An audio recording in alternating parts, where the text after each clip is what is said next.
So before coming Greater Noida to study or for office work, all have the same question that what is the best option to stay here, like PG, flats, hostel or what? You know there is so much confusion related to कि कहाँ पर रहें। और तुम्हें ये लग रहा होगा कि जब मैं ग्रेटर नोएडा आया था तो मेरे दिमाग में भी यही सवाल थे। हाँ सवाल थे, बट मैं कंफ्यूज नहीं था बिकॉज मुझे पता था कि मुझे फ्लैट लेना है बिकॉज मैं अपने दोस्तों के साथ आया था कॉलेज में और मेरा सिनेरियो अलग था। हम 4 दोस्त थे और हमको साथ ही रहना था तो हमने फ्लैट लिया था रेंट पर। सो मैं आज तुम्हें अपना पर्सनल एक्सपीरियंस शेयर करूंगा and I will also tell you that what is the best for you like PG, hostel और flats and what is the advantage और the negative aspect of all of these, so then you can decide easily that what is best for you. So let's start. So first we are talking about the college hostels.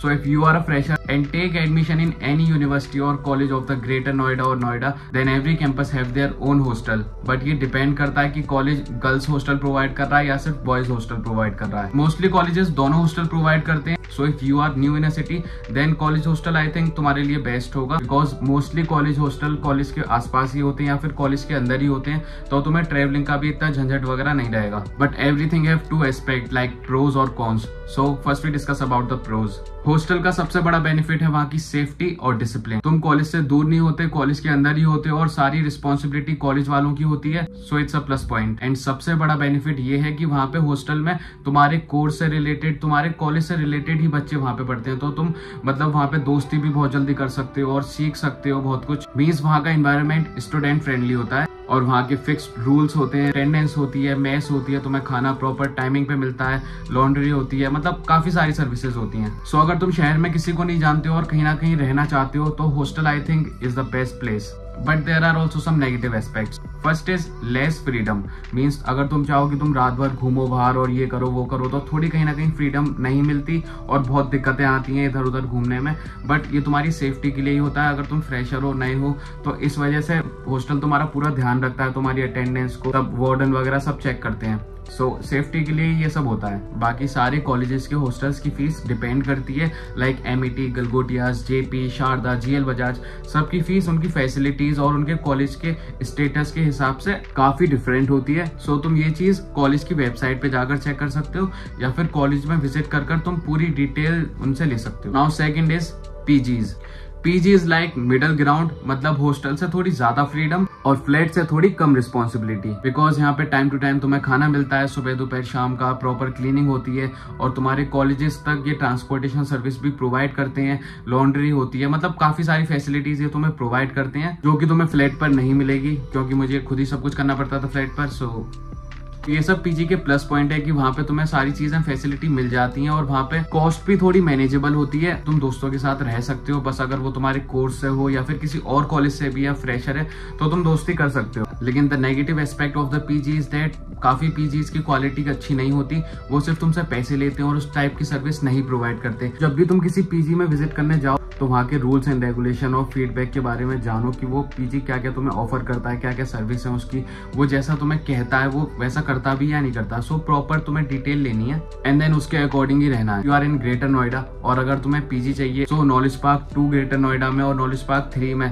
काफी सारे PGs हैं और hostels हैं, तो वहाँ पे तुम रह सकते हो और वहाँ पे तुम्हारे कोर्स से रिलेटेड, तुम्हारे कॉलेज से रिलेटेड और काफी दूसरे कॉलेजेस से रिलेटेड काफी बच्चे मिलेंगे। ग्रेटर नोएडा में कोई भी हॉस्टल पसंद नहीं आ रहा किसी कॉलेज का, देन नॉलेज पार्क 2 या नॉलेज पार्क 3 में काफी बच्चे रहते हैं, बहुत भर भर के बच्चे रहते हैं। So I think they are the best place to live. PGs पीजीज का जो मंथली एक्सपेंस जाता है जो तुम पीजी को दोगे वो 9,000 से लेके 15,000 या 16,000 तक भी जाता है। वो क्वालिटी ऑफ द सर्विस के ऊपर डिपेंड करता है पीजीज की कि वो किस तरीके की तुम्हें सर्विस प्रोवाइड कर रहे हैं, क्या क्वालिटी है उसमें। किसी भी पीजी में जाओ तो ये जरूर पूछना कि वो ट्रांसपोर्टेशन कॉलेज तक देंगे या नहीं देंगे और कितने टाइम का वो खाना प्रोवाइड कर रहे हैं। मतलब काफी पीजीज ब्रेकफास्ट और डिनर देते हैं, सिर्फ लंच नहीं देते और कुछ कुछ तीनों टाइम का खाना प्रोवाइड करते हैं। सो ये चीजें तुम्हें खुद पूछनी है बिकॉज तुम रहोगे। So now third is flats, जहाँ पर मैं 3 साल से रहा हूँ फ्लैट में। मैं पीजी हॉस्टल में नहीं रहा बिकॉज मैं दोस्तों के साथ आया था अपने, हम 4 दोस्त, तो हमारे लिए मैनेज करना फ्लैट मतलब थोड़ा सा इजी था हमारे लिए रेंट देना।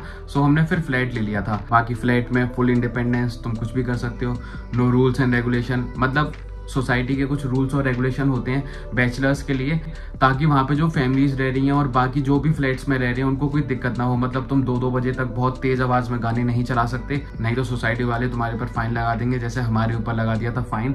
बट वो हमने रिटन में मेल वगैरह कर करा के सब वो सुलझा लिया था। सो अगर तुम ग्रुप ऑफ फ्रेंड्स के साथ आ रहे हो और काफी रिस्पॉन्सिबल हो, खुद ही अपनी चीजों को मैनेज कर लेते हो, then flats are the best option for you. Flat में तुम बहुत ज्यादा मजे कर सकते हो, तुम्हारी खुद की प्राइवेसी होती है, but there are so many things which you have to keep in your mind when you are planning for the flats. It's not easy to maintain a flat because सारी रिस्पॉन्सिबिलिटी तुम्हारे ऊपर होती है, खाने की, बर्तन धोने की, कपड़े साफ करने की, फ्लैट की साफ सफाई, अंटिल तुम कोई मेड वगैरह नहीं लगाते हो या कुक वगैरह नहीं लगाते हो। मतलब हमने खाना बनाने के लिए एक आंटी लगा रखी थी, बट बाकी के काम हम खुद करते थे। सो रिस्पॉन्सिबिलिटी सारी तुम्हारी होती है। बाकी फ्लैट्स ग्रेटर नोएडा या नोएडा में ऐसे ही नहीं मिल जाता। बैचलर्स को, स्टूडेंट्स को बहुत मुश्किल से फ्लैट्स मिलता है because there are only some societies जो सिर्फ स्टूडेंट्स को फ्लैट प्रोवाइड करवाती हैं, और बाकी अगर तुम्हारी सोर्स है या जुगाड़ है तो तुम वो भी कर सकते हो। So if you are planning for a flat then I have a one friend जो कि इन सब चीजों की डील करता है और वो बहुत ही अच्छे प्राइस में तुम्हें फ्लैट वगैरह दिलवा देगा रेंट आउट के लिए। So if you're planning for the flat, then just comment me down. I will share the number of my friend. Then तुम उसे मैसेज कर सकते हो और अपनी रिक्वायरमेंट्स के बारे में बता सकते हो, और तुम मेरा नाम ले लेना तो वो तुम्हें अच्छी डील में प्रोवाइड करेगा। और बाकी पीजी, हॉस्टल, तुम कहीं भी रहो, तुम्हें कहीं ना कहीं मैनेज तो करना ही पड़ेगा। तुम्हें हर चीज़ 100% एक्यूरेट नहीं मिलेगी। अगर पीजी और हॉस्टल में जाते हो तो तुम्हें थोड़ी लीनियंसी नहीं मिलेगी, फ्रीडम उतनी ज़्यादा नहीं मिलेगी। अगर तुम फ्लैट में जाते हो तो तुम्हें फ्रीडम मिलेगी, बट तुम्हें काफ़ी रिस्पॉन्सिबिलिटीज़ खुद ही, मतलब काफ़ी रिस्पॉन्सिबल होना पड़ेगा तुम्हारे खाने को लेकर, क्लीनिंग को लेकर, और बाकी जो भी काम आते हैं जब तुम रहते हो एक जगह। तो अगर तुम एक शहर से दूसरे शहर में आ रहे हो तो कहीं ना कहीं तुम्हें चीज़ें मैनेज करनी होंगी, जो सब करते हैं और ऐसे ही चीज़ें सीखते हैं, ऐसे ही चीज़ें एक्सप्लोर करते हैं। Don't be stress, just come and fight. So that's for today's guys. If you think this video is little bit informative for you, then make sure you must like my video, comment down any queries, and also subscribe my channel. And now say bye bye to me. So that's all.